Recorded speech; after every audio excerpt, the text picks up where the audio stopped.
Waters by Madeleine L'Engle, Chapter 2, Pelican in the Wilderness. Sandy slid slowly into consciousness, eyes tightly closed. No alarm clock jangling, so it must be Saturday. He listened to hear if Denny's was stirring in the upper bunk. Felt something cool and wet sprayed across his body. It felt good. He did not want to wake up. On Saturday they had heavy chores. They washed the floor of their mother's lab, of the bathrooms. If it was snowing again, there would be snow to shovel. Sand. He did not recognize the odd, slightly foreign voice. He did not recognize the smell that surrounded him, pungent and gamey. Again, his body was sprayed with cool wetness. Sand! Slowly he opened his eyes. In the light which came from directly above him, he saw two brown faces peering anxiously into his. One face was young, barely covered with deep amber down. The other face was crisscrossed with countless wrinkles, a face with ancient leathered skin and a long beard of curling white. Unwilling to believe that he was not waking from a dream, he reached up to touch Denny's mattress above him. Nothing happened. He opened his eyes more widely. He was in a tent, a sizable tent made of goat skins, judging by the smell. Light came in from a roof hole, a rosy sunset light. A funny little animal crossed the tent to him and sprayed his body with water, and he realized that he was hot with sunburn. The animal was bringing water from a large clay pot and cooling him with it. "Sand," the young man asked again. "Are you awake?" "Jay?" He struggled to sit up, and his burned skin was scratched by the skins on which he was laying. "Sand, are you all right?" Japheth's voice trembled with anxiety. I'm okay. Just sunburned." The old man put his hand against Sandy's forehead. "You have much fever. The sun sickness is hard on those unaccustomed to the desert. Are you from beyond the mountains?" Sandy looked at the ancient man, who was even smaller than Japheth, but they had the same brightly blue eyes. Startling against the sun-darkened skin, Sandy touched his forehead as Japheth had done. "I'm Sandy." "Sand, yes. Japheth told me." The old man touched his forehead, tipped with softly curling white hair. "Lamech, grandfather Lamech. Japheth carried you to my tent." Sandy looked around in alarm. "But Denny's, where's Denny's?" He was now fully awake, aware that he was not in the bunk bed at home, but in this strange desert place, which might be on any planet, in any solar system, in any galaxy, anywhere in the universe. He shuddered. "Denny's?" "He went out with the unicorn." "What?" Sand, Japheth explained patiently. "Denny's must have fainted. I told you about unicorns. Sometimes they are, sometimes they aren't.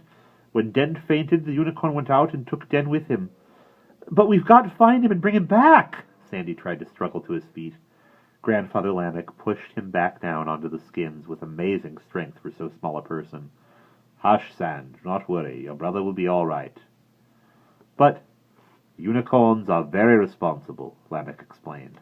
"But it is true that they are unreliable and that we cannot rely on them to be, but they are very responsible." "You're crazy," Sandy said. "Hush, Sand," Grandfather Lamech repeated. "We do not know where the unicorns go when they go out. But when somebody calls to the unicorn again, and it appears, Den will too." "You're sure?" "Yes, I am," the old man said, and for a moment Sandy relaxed with the authority in his voice. Then, "Well, call a unicorn! Call him now!" The old man and Japheth looked at Higgaion. Higgaion raised his trunk toward the roof hole of the tent. The rosy glow had faded, and the old man and Japheth and Higgaion were barely visible shadows in the tent. There was a sudden flash, and Sandy could see the shimmering silver body of a unicorn, but no Denny's. "Denny's!" he cried, and he heard Japheth echo, "Den!" Higgaion appeared to be consulting with the unicorn. Then he looked toward Japheth and the old man, trumpeted. There was another flash of light, and then a faint glimmer, and the unicorn was gone. Grandfather Lamech said, "It would appear that someone has already called the unicorn on which Den was riding." Sandy jumped to his feet, but was so weak that he sank back onto the skins. "But he could be anywhere, anywhere!" he cried wildly. "Hush," the old man repeated. "He is on the oasis. We will find him." "How?" Sandy's voice was a frightened small boy's squeak. Japheth said, "I will look for him. When I find him, I will bring him to you." "Oh..." Sorry, let me do Japheth's voice again. "I will find him. When I find him, I will bring him to you." "Oh, Jay, I want to come with you." "No," Grandfather Lamech was firm. "You have the sun sickness. You must stay here until you are well." He looked up at the roof hole. The fading sunlight was gone, and the moon, not full, but beaming bright, shone down on them. The old man touched Sandy's arm, his thigh. "Tomorrow you will be all blisters." Sandy's head felt strangely buzzing, and he knew that it was from fever, and that Grandfather Lamech was right. "But Denny's—" "I will find him and bring him to you," Japheth promised. "Oh, Jay, thank you." The young man turned to his grandfather. "One of the women, my wife, or one of my sisters, will bring you a nightlight, grandfather." The old man looked at the moonlight, which brightened the tent. "Thank you, my dear grandson. My grandchildren are kind to me. So kind," his voice faltered. "My son." Japheth sounded embarrassed. "You know I can't do anything with father. I don't even tell him when I've come to your tent." "Better that way," the old man was sorrowful. "Better that way. But one day—" "Of course, grandfather. One day. I'll be back with the den as soon as I can." He pushed out of the tent, and the flap slapped closed behind him. Higayon dribbled cool water from the jar onto the cloth on Sandy's burning forehead. "Giant," the little old man leaned over him. "Where do you come from?" "I'm not a giant," Sandy said. "Really, I'm just a boy. Denny's and I are still growing, but we're not giants. We're just ordinary tall." The grandfather shook his head. "In our country, you are giants. Can you tell me where you come from?" "Home." Sandy felt hot and feverish. Home might be galaxies away. New England. The United States. Planet Earth. The wrinkles in the old man's forehead crisscrossed each other as he frowned. "You don't come from around here. Nor from Nod. People there are no taller than we are." He put his hand on Sandy's forehead. The hand felt cool and dry as an autumn leaf crumbling to dust. "Your fever will go down, but you must stay here, in my tent, out of the sun, until the burning is healed. I will ask one of the seraphim to come tend to you. Seraphim do not burn in the sun. They are better healers than I." Sandy relaxed into Grandfather Lamech's kindness. The mammoth started toward the water jar, then dropped to its haunches, whimpering in terror as something screeched past the tent like an out-of-control jet plane. But on this planet, wherever it was, there were no planes. The old man leaped to his feet with amazing agility and grabbed a wooden staff. A hideous screech, not bird, not human, came again.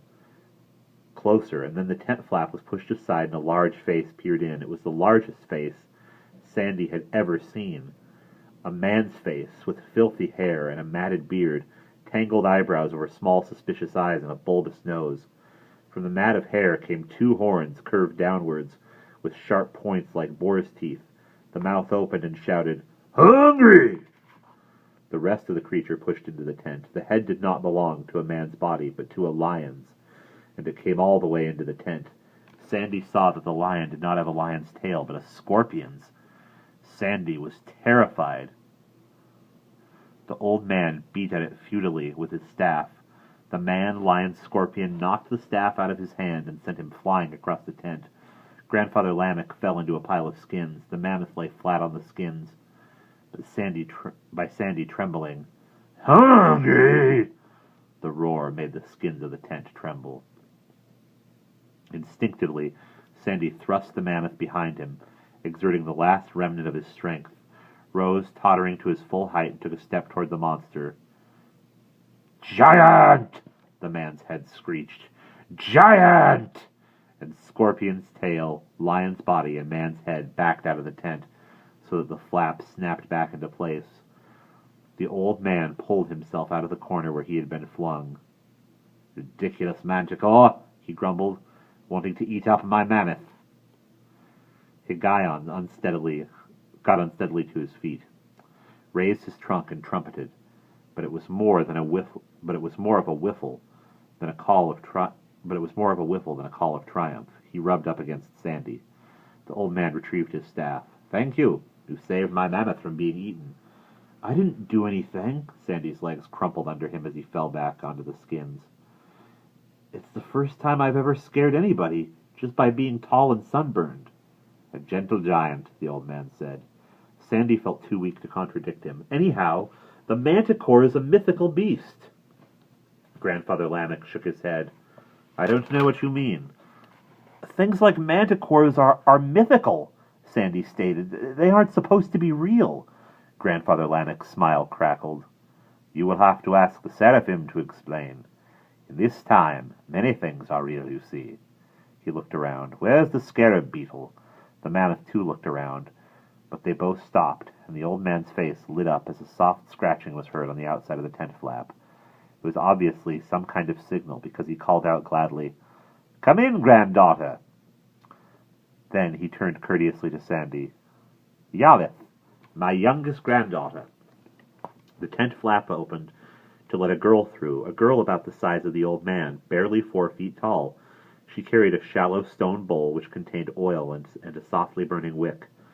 By its light, which was brighter than the moonlight, which had moved beyond the roof hole, Sandy could see that the girl, who wore only a loincloth like Japheth and Grandfather Lamech, was gently curved, with small rosy breasts. Her skin was the color of a ripe apricot. Her softly curling hair was a deep bronze which glimmered in the lamplight and fell against her shoulders. She looked, Sandy thought, about his age, and suddenly his burning skin was not as painful as it had been, and he felt energy returning to his limbs. He got to his knees and stood to greet her, bowing clumsily. She saw him and almost dropped the stone lamp. "A giant!" The mammoth reached up with his trunk to Sandy, and Grandfather Lamech said, "He says that he is not a giant, dear Yalith. Japheth carried him here, and they tell me that there is another one just like him, but he went out with a unicorn. Japheth is looking for him. This one," he beamed at Sandy, "appears to be human, and he just saved Higgaion from a manticore." Yalith shuddered. "I heard it screeching and going off with a rat." She put her stone lamp on a wooden keg. "I've brought your nightlight, Grandfather Lamech." "Thank you, my dear." There was a deep tenderness in the old man's voice. Sandy bowed again. "Hello, my name's Sandy Murray." He could not keep a foolish grin off his face. She looked at him dubiously, backing away slightly. "You do not speak like one of us. Are you sure you're not a giant? I'm a boy. I'm sorry I look so awful. I have a fierce sunburn." She looked at him without flinching. "Oh, yes, you do. How do we help you?" Higgaion dipped his trunk into the water pot again and showered Sandy with it. Grandfather Lamech said, "Higgaion is keeping his skin wet, but I think we ought to get one of the seraphim to look at him." "Yes, that would be good. Where did you say you were from, Giant Sand?" "The United States," Sandy said, though he knew it would mean nothing to this beautiful, strange girl. The girl smiled at Sandy, and the warmth of her smile enveloped him. "The United States are a place," he tried to explain. "You might say that my brother and I are representatives, even if inadvertent ones." "Yeah, and you have a brother who is out with a unicorn." Her question made it sound as though Denny's and the unicorn had gone off cavorting someplace together. "My brother Denny's, we're twins, identical twins. We do look a lot alike to people who don't know us well. Your brother Japheth is trying to find him." "Well, he will find him, then. Do you need anything more, Grandfather Lamech?" "No, my dear Yalith." "I'd better go home, then. My brother's wives are up there, and our mother likes to have me around to help keep everybody from fighting." She smiled, turning from the old man to Sandy, who was dizzy with fever, but also with Yalith. He gazed at her as she said good night to them. For the first time in his life, Sandy had a flash of gratitude that Denny's was not with him. Then anxiety surfaced. "Denny's." "Japheth will find him," the old man said. "Meanwhile, Higgaion, see if you can find our scarab friend." Higgaion trumpeted softly and left the tent.